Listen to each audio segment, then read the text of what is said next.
Professor Tootle, welcome.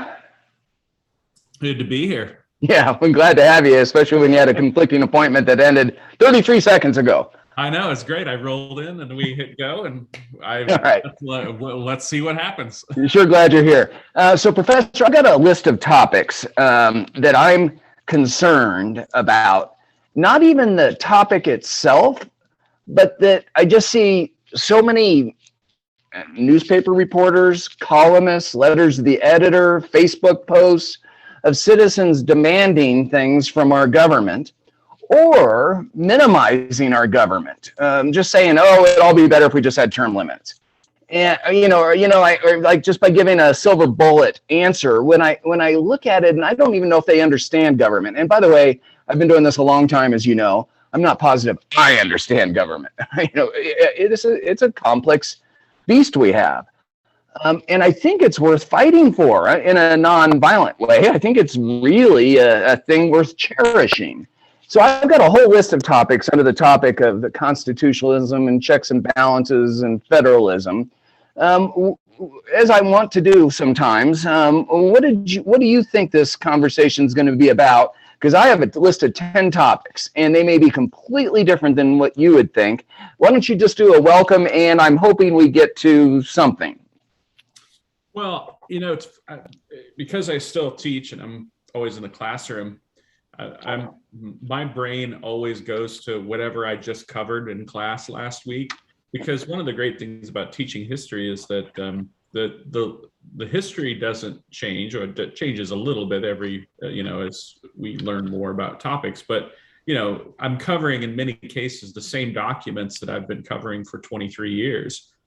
And you might think that that's boring, but the documents don't change, but I've changed and society around me has changed.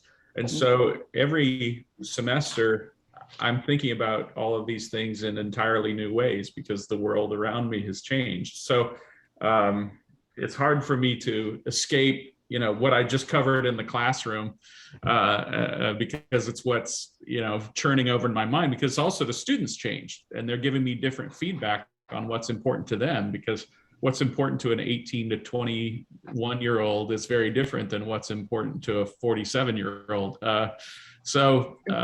Tell a story, give an antidote of what you're referencing. What are you teaching? What comes to mind? Well, something you just said about people not knowing things reminded me of something that happened in the classroom last week, where I was talking about the origins of slavery and the timeline of events in colonial history. And I tossed out this line that I've used for years, and where I say to my classes, and Columbus sailed the ocean blue in, and they stared back at me. They didn't know the little ditty that we all learned as kids, huh? No, and then I thought, well, this is interesting. One class where not a single student knew that Fort Columbus sailed the ocean blue in 1492. There wasn't a single student in that class that knew that could come up with the year 1492 for Columbus's voyage to the New World. And so I asked my second class that came in right on back to back, and none of them knew 1492 either. So when we talk about historical ignorance and checks and balances and federalism and that sort of thing, when we say that there's a crisis in history education, I don't know a fact more basic that we would have learned as school children than Columbus sailed the ocean blue in 1492. So you try to keep into context when you're talking to the average history teacher or history student that you're usually talking to someone who doesn't know anything about the subject. I mean, they have no frame of reference whatsoever. So you're starting at zero when you have any conversation about history. I don't want to get too far off topic, because this could be off topic. Oh, so the next thing that you reminded me of that I just covered was populism and the politics of emotion.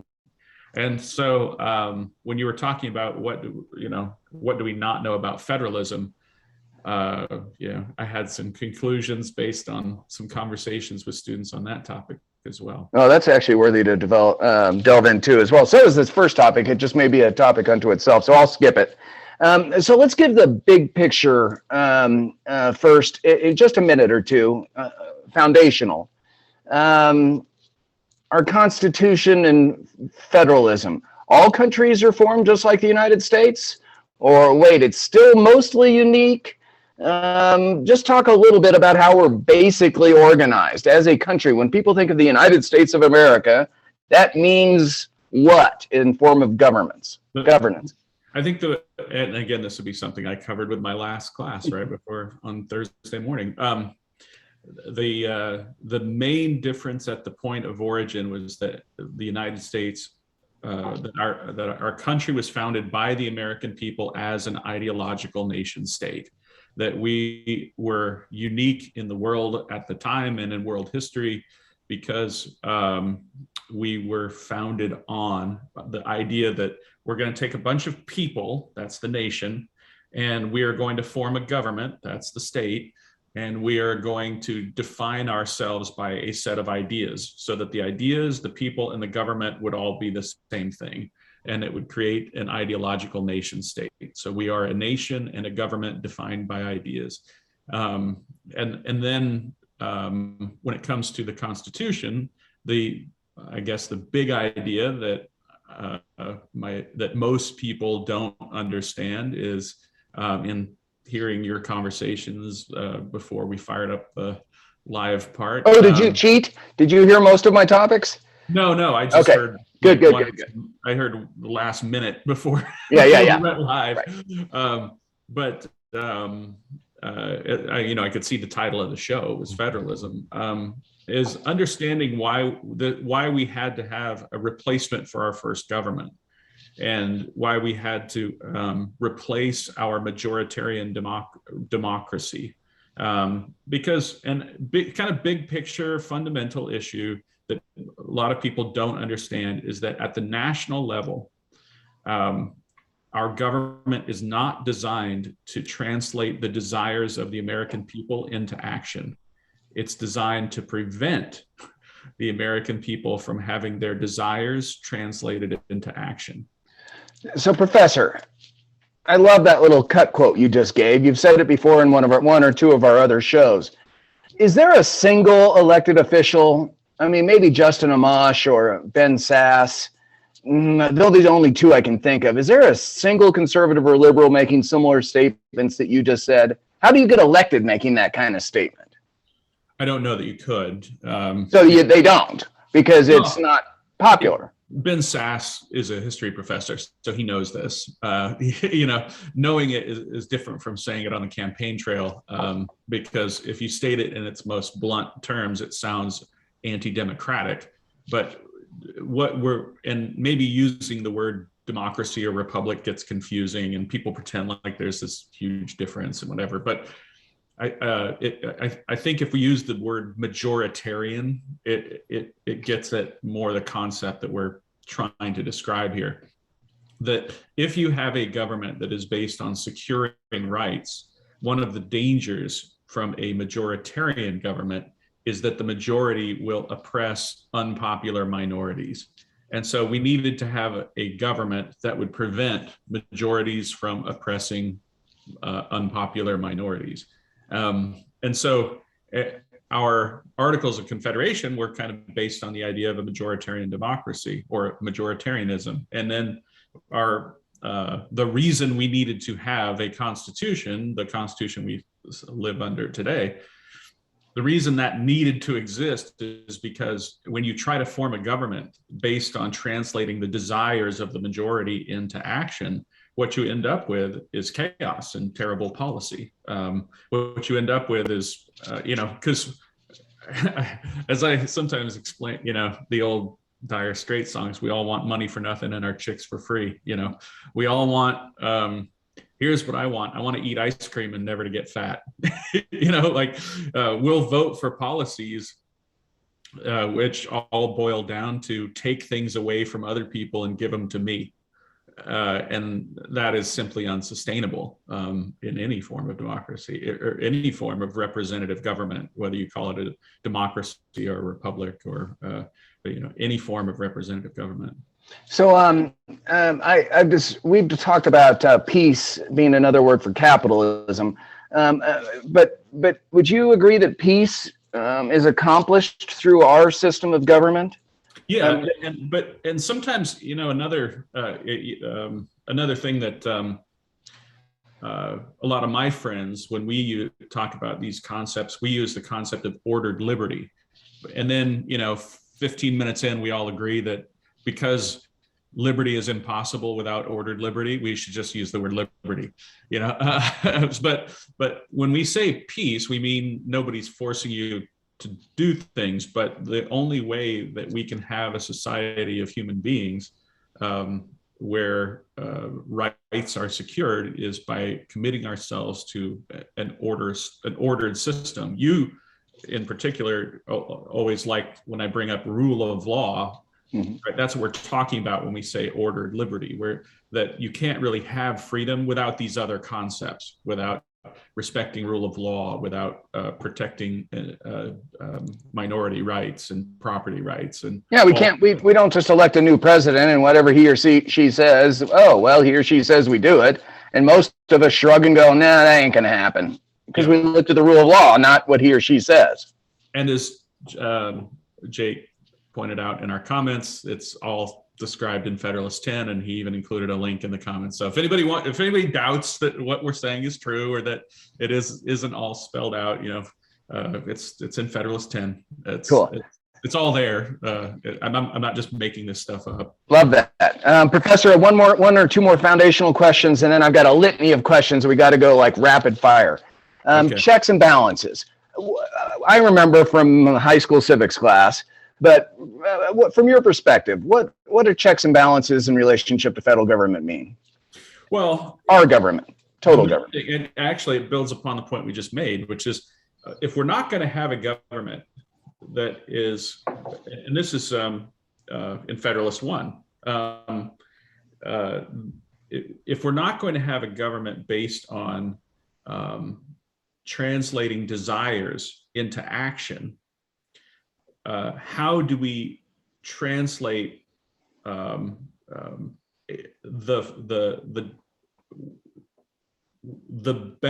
best version, what the best version of ourselves wants into government action? And instead of having a politics or a government that turns desires into action, what we want is reflection and choice guiding our government decisions. So, and this might seem like a strange distinction, but it's precisely the distinction that the founders would have understood. Desires, the things that I want, right? That my emotion, that's those are your feelings, right?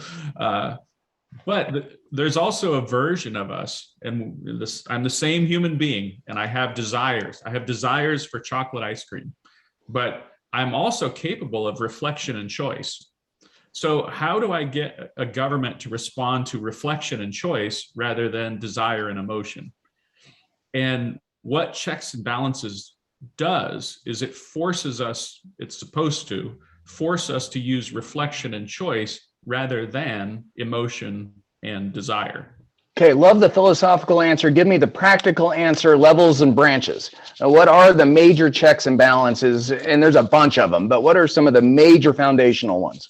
Well, the idea is that you're going to split the sovereign powers of the state, or the powers that given to the state and the people, that because again, we're an ideological nation state, we're all supposed to be the same.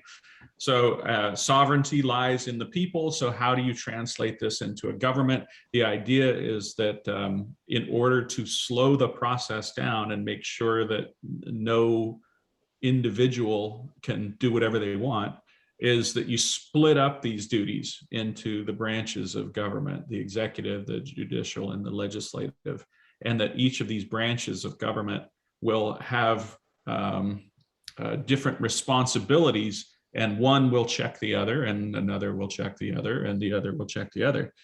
In a way, it's funny because when I try to teach my students that they have to write history papers, I always say, what if I'm crazy? You know, you take what I say, those are your lectures, and then you compare them to primary source documents.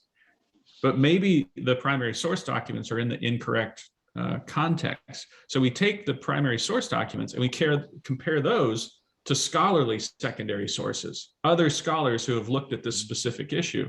And what gives us the best result is when you're checking each of these things against the other, and you're more likely to tell an honest story in context and get to a better result if you are building from a solid foundation of checking each of these things, because it keeps you from going too nutty in any one direction. You know, you can't just take a primary source document and go off and say, I've got the answer, right? And by the same token, the Supreme Court shouldn't be able to just go off forever with no check on its power. And it's supposed to be, the will of the people filtered into the House of Representatives, the will of the states in the Senate, the Supreme Court applying rule of law, and then the President of the United States elected by the entire country executing the laws of the land. That's what it's supposed to be in an ideal situation. So you had one word mentioning the levels of government, states.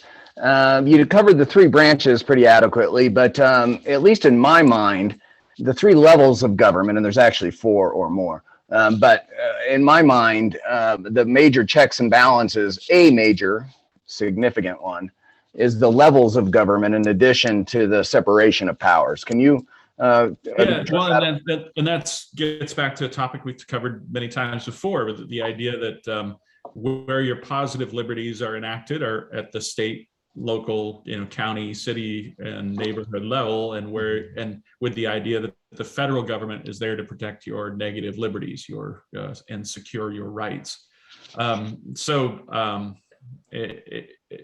And go watch past episodes if you want further discussion on that topic. But the other great check in our system is that power is supposed to devolve to the level of government closest to the problem, and that ends up being also a check. And this is described in also in the Federalist too. And so there's a link to that too. Many more checks and balances: a bicameral legislature, the press written into the Constitution, the 10th Amendment. In fact, the whole Bill of Rights is a check. So there's a whole lot to discuss here. Correct? Yeah, and people, and I guess here's another thing that often comes up and frustrates me. When people treat these things as bugs rather than features, they say, our government's so inefficient, they're not solving this problem, instead of saying that the reason this is not happening is because there's no consensus on this issue. So the answer is not, how do I destroy the government of the United States to get what I want? It should be, how do I convince the other 25%, another 25% of Americans that what I want is a good idea? And what I think is often lost in this debate is that, there's no point in trying, so let's destroy the government, and that somehow your desire. But again, this is what our founders anticipated. It's what we dealt with under the Articles of Confederation. This is always what we want. I want what I want, and go ahead and destroy the system in order to give me what I want.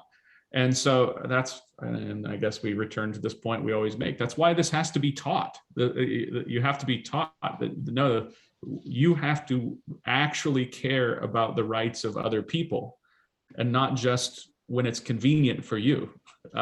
So in much of the drama of the current events I'm going to go through here now in a moment, instead of being sad, although we personally can be sad because my view didn't get represented or I didn't win, we should actually be celebrating that at another point in the future I'm going to lose, but not really, because there's always another chance. There's another fight. We can live to fight another day. Exactly. And that's it. And that, there are a lot of expressions around how democracy breaks your heart, but I like the one that says that democracy is going to break your heart 49 out of 100 times. But but because we're committed to the system, what you say is, well, let's try again next year. And we'll try again the year after that. And it's going to take a long time. And that's the point. It's, again, this is a feature, not a bug. It's designed to not let you do things. Excellent. Excellent. So, Professor, we only have 9 minutes left. But Jake and Bill and Tony, Chip, you're welcome to interrupt me, Bart, anytime now. If you feel like I'm not asking my question the way I should be, and you think you have a better way to phrase it, or Professor's off kilter, feel free to interrupt, because we're going to have a conversation, including my 9 minutes, and then you'll have a half hour to lead and I'll follow. Go ahead, Professor, you're trying to jump in. Well, I would just say, in the chat right now, Jake is posting links to all of these primary source documents that are directly related to everything I'm saying. So for anybody who's live right now and viewing the chat, he's posting a live resource that as we speak. It's completely amazing. I wish we knew him better. Oh, I know. I feel like I know him good enough. Jake, I thoroughly enjoyed Professor Tootle's compliment towards you. I've been watching him as well. Bravo. Okay, Professor, I scratch my head and just almost pull my hair out. It's too melodramatic, but I just almost don't know where to begin when I have opponents, friends, and allies, friends, say things on the interwebs that I just go, oh my gosh, do you really mean what you say? Do you want that? Is it really? And whether I agree with them or disagree with them, I just go, I don't know if you understand our government. So let me just give you a few examples. I've got 10, and we have 8 minutes to do it. And we may not get to them, as we often don't. Electoral college. And admittedly, it's my liberal friends that are just going ballistic on the electoral college and just think it's unfair. They want popular vote for president. And we can change that. We can do that in the Constitution. And we could make it a president be by popular vote. But they just say, we've got to fix this. Well, but they want to fix it. But the only way to fix it is by changing the Constitution. But the Constitution can't be changed. 2/3 of each house and 3/4 of the states, and that ain't going to happen. Why would they eliminate their own power? So maybe I'm wrong. Maybe I'm wrong, and maybe that is a valid view that they think they can change the electoral college, and it just ain't going to happen. So I don't know why we rant about it all the time and think our system is corrupt. When our system isn't corrupt, that's the way we formed our government. That's the whole history of the United States. Talk to me where I'm wrong, or where all my friends, mostly liberal in this instance, are wrong. Talk to us. 1 minute or less. I mean, I don't know that you're wrong to point out the impracticality of this, but on the other hand, depending on my friendships with people, I often engage in like what if type, conversations for fun about government. So I don't know. I would guess if you're asking for personal advice, I don't know. Just depends on the friend how I would approach it. Yeah, I don't care about my emotions, so forgive me. It is impractical to have a small state say, yes, we're going to give up our electoral votes to California or Texas or Florida. It just ain't going to happen. Why would the small states ever do that? Well, they do sometimes, but it's. I remember when I was living in Colorado, there was a fairly serious proposal to split Colorado's electoral votes, and it was more popular than it should have been. That's right. And I think that again, because people don't understand this, I tried to explain it to people at the time, but I said, if you split Colorado's electoral vote proportionally, Colorado goes from having 9 electoral votes to having 1, because one side's going to get 5 and the other side's going to get 4. And so you've just reduced the electoral influence of your state down to being smaller and more insignificant than any other state. So if you're looking to preserve the rights of small states, you certainly should not do this. It would be an incredible mistake.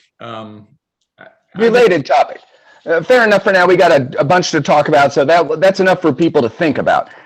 Senators, I hear repeatedly that it is so unfair for the United States Senate to withhold legislative action because Democrats nationwide have 40 million more people than the Republicans nationwide because of the 2 senators per state, and those senators represent much less than the popular will. We should change that. Well, again, the premise of the argument is incorrect. The Senate is there to preserve the rights of states. So the only way to preserve the rights of states to make states equal is to make states equal. And this giving each state 2 senators makes states equal.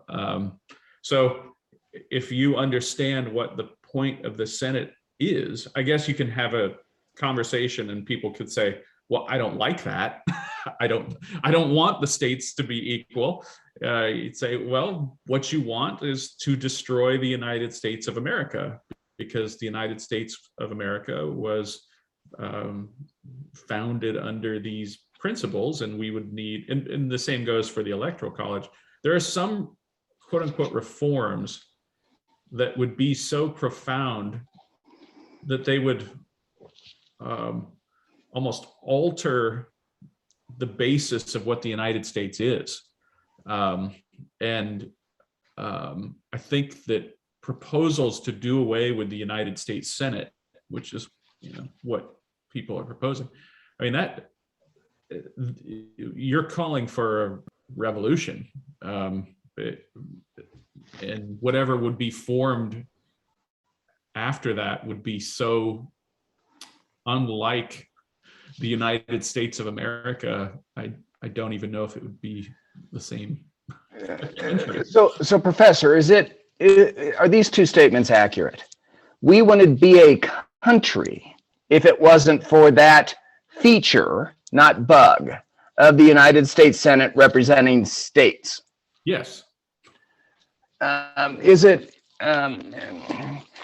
accurate to say that there's no way 2/3 of the states and then 3/4 of the state, 2/3 of the Senate, and then 3/4 of the states would change that to eliminate their own power? They never say never, but I find it unlikely in the short term. Very unlikely in the short term. In many ways, though, it's what defines us as Americans. Because to your point earlier, is we can't always, Rolling Stones, you can't always get what you want. Well, but you try sometimes, but you just think about how important it is to not just the country now, but any part of the United States going forward, that a new state comes into the United States on equal footing with past states. So that California is the same as Massachusetts, and it's so fundamental and foundational to how every state, except for the original 13, came into the United States, that to abolish it would require a complete wiping out of American political and legal history in order to accomplish the goal. So I know this is a stretch. I honestly know this is a stretch. But for all our friends out there that say, damn it, the Senate is blocking all good legislation. There's poor people, or there's war, or there's people need jobs. I mean, there's all sorts of people are dying. There's all sorts of legitimate needs that we want. I mean, they're legitimate needs. But we shouldn't really expect the Senate to act, right? I mean, I know we want them to act right now, but we're the longest serving democracy in the history of the world, right? And it's there for a reason. It's not by accident. It's not because we're nice people or we care about our government. I mean, it's there because of these. I love your use of the word feature rather than bug. Do you agree with what I'm saying, or do you think I'm off the deep end? No, you're right. I think, I mean, you're crazy about other things, but not this. Yeah, true. Okay, let me, violence. People confuse the Declaration of Independence and the Constitution in this matter, that if it gets so bad, of course we can use violence against the United States government. It's our foundational right. Agree or disagree? Totally disagree. Why? It's in our Declaration of Independence. Well, as Lincoln explained a lot during the Civil War, the United States of America at the time of its founding had no scheme of representation where we were represented in the British Parliament. And as in the American South during the Civil War, elections were still taking place, and they would have been allowed to send their representatives to the national government. When you have your political rights being protected, and you are a part of a direct scheme of representation, somebody in your household is, obviously children can't vote and states come up with but whatever the scheme of representation is within a particular state, as long as you are being represented, there is no legitimate right to engage in violent rebellion against that government. So we have to work harder on a bunch of our friends. I know you hate polls, I agree, but 40% of Republicans and 25% of Democrats, I made those numbers up, but it's something close to that, say it's sometimes okay to use violence against your own government. We really need to work on some friends, don't we? Well, it's all, those polls, it all depends on two things. Number one, remember that 2/3 of Americans don't know that we have 3 branches of government or something like that. And then remember that if you ask me, are there times when it is acceptable to use violence against a government? I would say yes.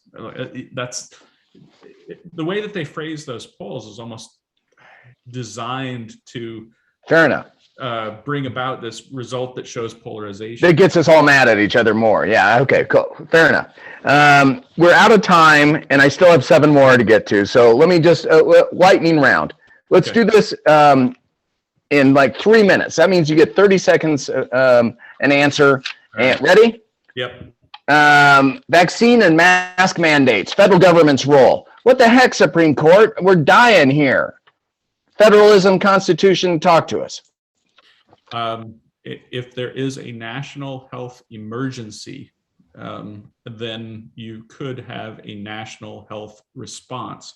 But health policy is usually carried out at the state and county level. So I think that we can have a legitimate debate over what constitutes an emergency. And I did read an interview in Denmark about them lifting their emergency, and I found their argument very compelling. 30 seconds. Cool. And Congress might pass a law, but maybe the executive can't do it, right? Maybe. I mean, it all depends on how. All these questions depend on how. War. It says right there in the Constitution. What the heck? Congress has the power to declare war. When's the last time we declared war? What's going on, government? Justin Amash argument there, by the way. What's your response? Well, I agree. I very much prefer that we. Yeah, but we've been going like what, 75 years? What? Come on! I mean, we just allow our Constitution not to be obeyed? I mean, 75 years is a long time. What? Yes. Okay. Take another moment to talk about exceptionalism, nationalism, patriotism. I am shocked how many younger folks, but also my contemporaries, America's okay. Well, no, we're good. I mean, I'm an American, I'm patriotic, but there's a lot of other great countries out there. I'm just a little confused on how we're not, and I know you don't like the word prideful, especially if it's false pride. I don't mean pride. I don't mean emotionally. Just America's a pretty good place, right? Because America, it gets back to my first answer. America is an ideological nation state, and those ideals are true. So when I hear America, what I hear is all men are created equal, and that's true, and that's good. I love So, that. So what we need to remind people is that we are an ideological nation state, and if all men, it's like what Calvin Coolidge said: if all men are created equal, that is final.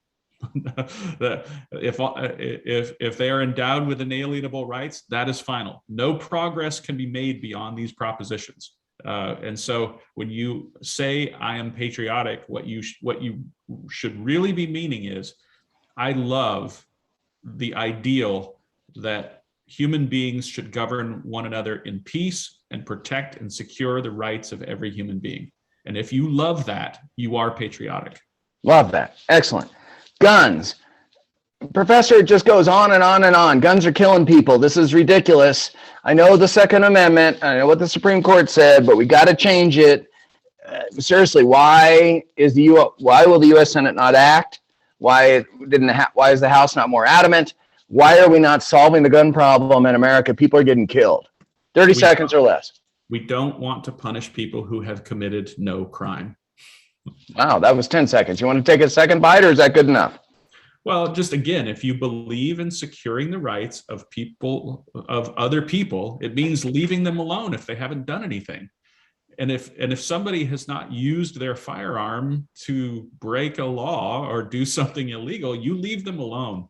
And that is a good example of securing the rights of someone who is not like you. If you're someone who doesn't own a firearm, then the person who does own a firearm is someone who isn't like you, and they are to you an unpopular minority. And what I'm saying you need to be committed to is be committed to the idea of liberty for all. And liberty for all means if you don't like guns, you leave gun owners alone. And we've already had a whole topic on that, but it may be worthy of going back to at some point. But thank you for your answer. Lost your volume. Can't hear you. Now you're frozen. Okay, you're frozen again. Okay, now we're back. Yeah, okay. Poor people. Why is the federal government not consistently doing more for poor people? We did a lot. I mean, 100 years ago, the Great New Deal, but now there's been a resistance about that for like 70 or 90 or 100 years, wherever we are now. How come we're not helping poor people better? Other countries are: healthcare, living wage, minimum wages, all these contemporary battles. Why is America not a better place for poor people? Because over the last 100 years, we've been dedicated to the idea of regulation and universal programs. And these universal programs and regulations are strangling the federal budget. If we would commit to ending the universality of all of these programs and had them focused just on the poor, and for instance, the federal government could focus on doing just the things that promoted economic opportunity for all Americans, we could afford a much more robust social safety network for the people who need it the most. But essentially, it's the universality of these programs that's just bleeding us dry. Okay, we'll have to do a whole new show on that. My last topic is something we've talked about 3 or 4 times, but it's worthy of continuing to mention because I personally, I get offended with some of my own statements, but I just get sad with a lot of my friends' comments regarding race and racism and slavery and the history of the United States. The role of the federal government, and this is a book that you referred to me. I've read 3 of them now you've referred to me, but Freedom National. At some point, yes, it needs to be a national. We don't want state rights for everything. Seriously, there's some things that are so important, it needs to be national. So talk to me, give me a quick response, and then we'll open it up to our friends. Yes, absolutely. But the role of the federal government is to secure rights. And so this was the legal battle that led up to the Civil War, really, was over what do you do when states are not protecting the rights of their own citizens? And that's what the 13th, 14th, and 15th Amendments were there to remedy. Was you had this situation where you had states are supposed to protect rights. And when they are, leave them alone. But what do you do when that's not happening? And when does the federal government intervene into a state? And the answer is that it is entirely appropriate for the federal government to intervene into the affairs of an individual state when that state is not protecting the rights of their own citizens. I mean, and that's not just those amendments. That goes to the civil rights era and sending in federal agents to make sure Ruby Bridges can go to school. I mean, it's an executing the will of. But as Freedom National pointed out, there were a lot of people who were arguing that the federal government already had this power and always did. But what the 13th, 14th, and 15th Amendments were meant to do is settle this issue forever and say this is not a matter of interpretation. It's now there. So you can say, oh, well, before the 13th, 14th, and 15th Amendments, maybe you could make the case, about implied or whatever. And I would say all of those Southern arguments were wrong. They were all lies. But after the passage of those three amendments, it's explicit. Okay. Matt, one last matter of personal privilege. I've been meaning to ask you this for months, and I meant to do it privately, but let's go ahead and do it publicly. I'm born and raised as a young Reagan Republican and so on for 30 years. And I've always been a proponent of states' rights. And I have recently, and not because of you, I don't think, but in the last 5 or 10 years, found that there's another interpretation, and maybe it's the predominant interpretation of state rights that is actually code for, I believe in slavery, and that never entered my mind. And I'm actually kind of aghast that I've been publicly saying for 25 years, prior to the last 5 or 10, I'm in favor of states' rights, and then thinking that some people may be hearing me differently, thinking I could be racist or something. I don't. Well, you just historic. You're the history professor. Am I wrong by my history and my comfortableness in talking about states' rights? But also, I don't want anything to do with racist or slavery. Or can you at least address that? Sorry for a public thing. Maybe you get to make fun of me for being woke, or I don't know. Talk to me. Well, it's interesting because it probably has to do with, for so many years, the Southern sympathizers would make these various arguments about the Civil War and say that the Civil War was not about slavery, that it was about states' rights. And so for many racist or pro-Southern arguments, this phrase states' rights became kind of a code word. And that evolved and became prominent throughout the 20th century. And for that reason, I had never used that phrase to describe my own political beliefs. Because, for one thing, what I advocate is not really states' rights. I would say, of course, states have rights. They are among the many entities within our federalist system that have rights, or the will of the public is filtered through this thing called a state. But I would say you're not wrong to avoid. I personally don't like the term because A, it's imprecise for what I'm trying to describe, and B, it does have this history of being used by white supremacist groups to describe a lie they like to tell about the Civil War. Yikes. So you're wiser than I am, which is common. I wish I would have known you 30 years ago rather than 5. But anyway, I'm glad to know you now. Team, this is your time to ask questions. I'm sorry it took so long. Jump in. I'm going to look for your mics being taken off ground. Chip, you're a newcomer. You get the first bite at the apple. Question, Chip? Take yourself off mic if you have one. Go. I don't know if I have a question so much as I'm really intrigued at this intersection. I was listening to you talk about the Second Amendment, which I know is one of John's favorite topics, and that we don't want to punish people who haven't done anything that warrants punishment. And I was thinking about the idea of prior restraint in the First Amendment and making people get vaccines who aren't sick, that there's this whole thing, and we don't want to do stuff to you, if you haven't provoked some kind of a response, if you haven't provoked an interaction. And then you started talking about the idea of the federal government protecting rights. And now there's an interesting intersection there of how proactive does the federal government have to be with the states when they're protecting rights to vote, rights to own weapons, or restricting those rights all along. And I just think that I hadn't really thought about it kind of in the prior restraint context, that we just don't want the government to mess with us. If I haven't done anything to provoke you, why are you messing with me?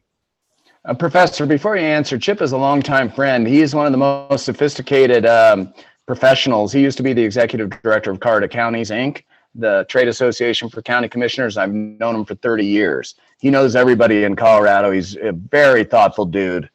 What's your response to Chip? It always reminds me of this. Your comment just reminds me of the kind of back and forth that went on between Woodrow Wilson and Theodore Roosevelt over, Wilson always advocating for regulation. If we just had the right regulation in place, then we wouldn't have to, punish sin, because we could prevent sin from taking place.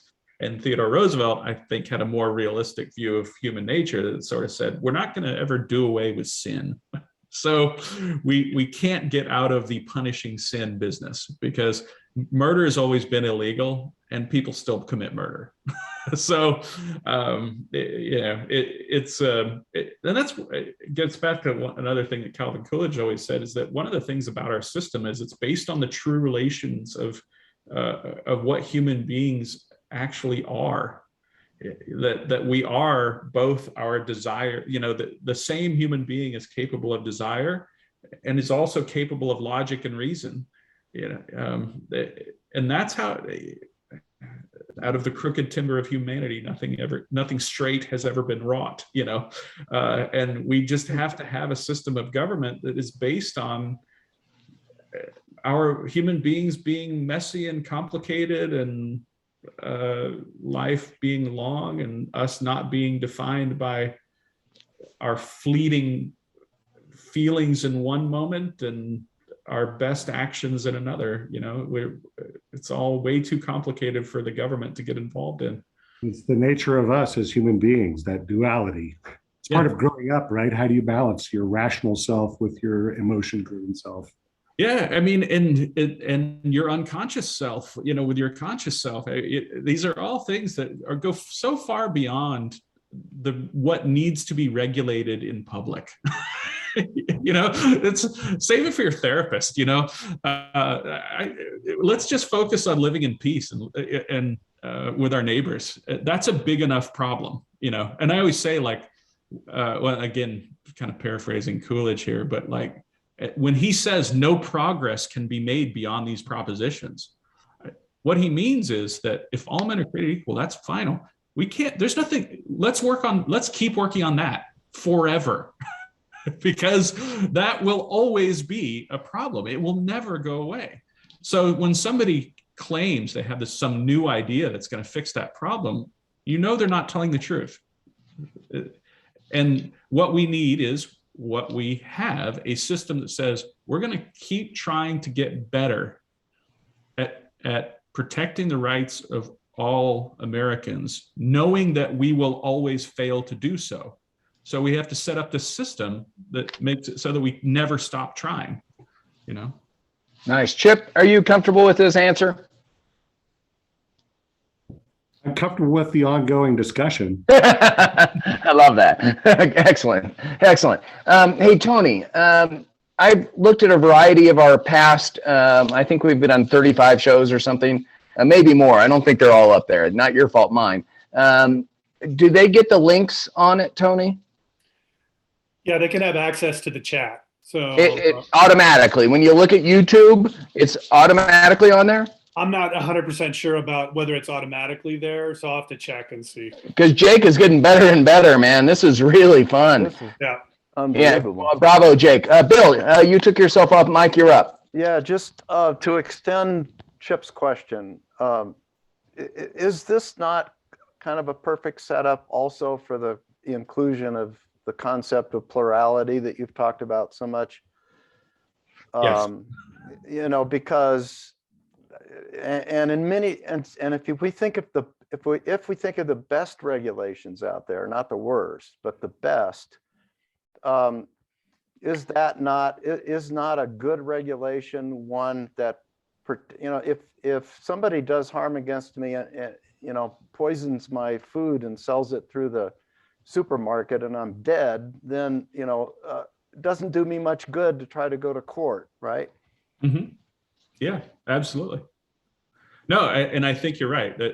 And that's a great point to make. That there are many regulations that we have decided as a country are fantastic and good. And you know, I was just in a major car accident a month ago that I walked away from, and so did my children. And you know, those crumple zones and safety testing and the all of that stuff. You know, I certainly am a big fan of all these things, and many of these things can't happen at any other level of government other than the national level.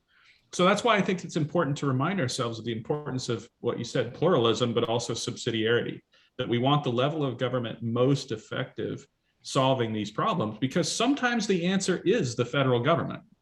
That's why I've never, you know, you mentioned states' rights, but another thing I always fought against was I don't want to call this states' rights, and I also don't want to get into arguments about big government versus small government, because I don't want counties building aircraft carriers, but I want the federal government building aircraft carriers. You know, I don't necessarily want my city regulating produce, but I want the federal government regulating produce. So your point is well taken, and I entirely agree with it. And some forms of national regulation, I guess I would, with the caveat that remembering that every regulation becomes a de facto subsidy for big corporations. So that's why you should take it seriously every time you pass a federal regulation, because, or a state regulation for that matter, or any regulation, because any time you pass any regulation, it is a further barrier to challenge a company that is engaged in that form of commerce. So tread lightly and do it knowing that even if you have a regulation designed to punish a company, you're actually subsidizing that company because you're making it harder for anybody else to compete with them. So, Professor, another point of privilege. I'm not trying to out conservative you, because my guess is you're probably more conservative than I am. I'm not sure, but I think so. You said, "Hey, is freedom, John?" Yeah, I love that. Fighting for freedom. I love it. But you said, "Hey, America, isn't it about time?" You just did this on Facebook 3 days ago, and I challenged you on it. You said, "Isn't it time to allow motorcycles?" I forget the buzzword, but to drive through the lanes of cars. Come on, America. And I challenge you. I go, "Really? We want that to be a federal?" And you go, "No, I want it to be state by state." Right. But the word you used was "come on, America." And I think conservatives. All right.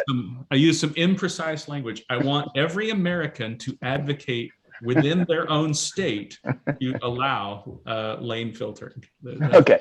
One of my first allow motorcycles to go up through traffic at red lights or whatever. It's been 30 years since law school, but there was a major Supreme Court case on, I think it was mud flaps. I don't think it was the safety bars on interstate trucks, you know, big semi trucks, but I think it was mud flaps, because all these states had different regulations, and to expect a truck driver to stop the state line to put on mud flaps of a certain length, I mean, you know, we wanted to have commerce. So to your point, at a certain point, yes, it makes sense to have some federal regulations on interstate highways. But you do think we've gone too far, right? There's too much regulation all over the place, particularly at a national level. Yes or no? Yes. Well, you're just a conservative wag. Who do you work for? The American Enterprise Institute or what? Yeah, I don't work for them. I just have friends there. Well, right. But that's what we do, is we attack each other in today's political climate and challenge each other's motives and intent. And so I figured I should throw that in to just make sure we're in the popular culture. Okay, Ben, you're up. Well, I'm keying off something out of the title of this talk and something that has kind of bothered me for a lot of years, and that's checks and balances. John alluded to it earlier in the talk. I want to talk a little more in depth on it, and especially with this concept of executive orders or executive action. Now, Article 2 of the Constitution says that the president, who is the chief executive of the executive branch, is the one who's supposed to be enforcing the laws. But lately, it seems like they're creating the laws. And we use the example of mask mandates. It is a law. You must, if the president says you have to wear a mask, then fine, I'll wear my Nixon mask. Okay, I don't care. But is the president exceeding his orders, or his role, I should say, by coming up with these executive orders, executive actions, where Congress really should be doing this type of work? The answer is, if it's not on an emergency basis, yes. And what defines an emergency? Well, usually right? the timeline, presidents can do an awful lot for 30 or 90 days. But and this is one of the other things that the Supreme Court has pretty consistently stricken down. And that is, since the pandemic hit, and that is the existence of so-called pandemic law, that somehow we can make these emergency declarations and that they can just go on forever. And the Supreme Court has been pretty good about striking those down. And I think that when we get into things like specifics like mask mandates, the question is always like, is always how, because if you mandate that if you say I have to wear a mask when I'm in my own home, then no, but can a president regulate, federal workers who are coming to work? The answer is yes. And interstate commerce, airlines. Yeah, airlines, that kind of stuff. And so the powers of the president really just depends on how and where it's applied. But as a general principle, I think the person, and get ready, Jake, to find this, because here's another link for you. The person who really explained this the best was Ulysses S. Grant in his inaugural address, where he said, I'm going to enforce all the laws equally, the ones I agree with as well as the ones I disagree with. And he says, something along the lines of, I know of no method to secure the repeal of a bad or obnoxious law so that works as well as its stringent execution. But he says, like, I as president am going to enforce all the laws equally in this country, regardless to local prejudice. And now at the time, that was a warning to the South, right? I'm going to enforce federal civil rights laws in the South. But that also means that he's not using what the Obama administration argued was prosecutorial discretion and simply not enforcing laws that we don't like. If you want rule of law to work, Jake posted the thing. Let's see how close I came to getting the quote right. On all leading questions agitating the public mind, I will always express my views to Congress and urge them according to my judgment. And when I think I'll use veto. Okay. But all laws will be faithfully executed, whether they meet my approval or not. I shall on all subjects have a policy to recommend, but none to enforce against the will of the people. Laws are to govern all alike, those opposed as well as those who favor them. I know no method to secure the repeal of bad or obnoxious laws so effective as their stringent execution. Fascinating. And that does happen, whether it's speed limits or marijuana use. It may be slow sometimes, but man, you enforce it and people get really angry. Right. And so, but the point is that Grant's making it, and this is what I always found frustrating. If you had asked me how I feel about legalizing marijuana, I'd say I'm for it. But don't ignore the law that's on the books. If you ask me how I feel about DACA, I'd say pass it. But you don't get just to set it aside. Being for something shouldn't mean I'm for breaking the law. Like I'm for it, and if I need to break the law, so be it. No, I want to do these. If you should want to do these things the right way, because what ends up happening in all these cases is that you're not forcing Congress to do their job. So there are notable exceptions, though, right, Professor? Rosa Parks going to the back, not going to the back of the bus? No, that's different. Civil disobedience is an entirely different thing. Okay. And also worthy of another debate or further discussion, because when you decide I'm going to break the law and suffer the consequences in order to demonstrate that this is an unjust law. Yeah, okay. And peacefully protest, that is an entirely different concept than. Excellent. I'm glad I asked, because I was getting confused on your point. So excellent. Yeah, then a prosecutor, a president, an executive just setting aside laws because they don't like them. Glad I asked. Okay, we are out of time, but as often is the case, I speak too long and don't give you all enough chances to chat. So we'll give a minute or two over if there's any last calls for the professor. Jake, you've done a brilliant job being a research assistant. You're more than that, Professor. But anyway, Jake, do you have anything? Tony? Second bite of the apple? Bill, Chip, or Bart? Ben? Jake, you're up. Yeah, John, I've got something. So Tootle, I've been listening to a lot of the Dispatch podcasts like Jonah Goldberg, David French, fantastic for anyone interested in the conservative movement. So they're talking about kind of like the current trajectory of the Republican Party. And like, yeah, the Democrats, Biden, they don't have the best, approval ratings right now. But what do you think is the best method going forward for, the midterms this year and then in 2024 for the Republicans to bounce back after, Trump, with Trump's election in 2016, they had control of all the branches of government. And then within 4 years, they lost the presidency in both houses of Congress. I'd say the best advice is to remember that the important distinction between Reagan and Trump. Reagan made conservatism popular. He was not a populist. That the ideas of conservatism, when properly explained, they are the ideas of the vast majority of Americans. You just need to explain it to Americans.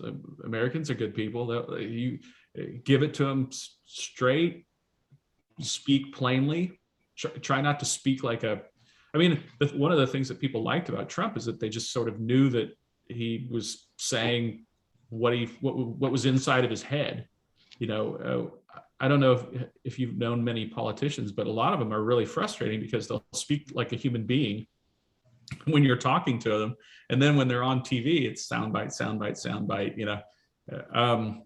and so I think there are no everybody wants to sort of shortcut, but the way to win in the short term and in the long term, if you want to take back the House, the Senate, and the presidency, I would say, explain how traditional conservatism, protecting rights of all Americans,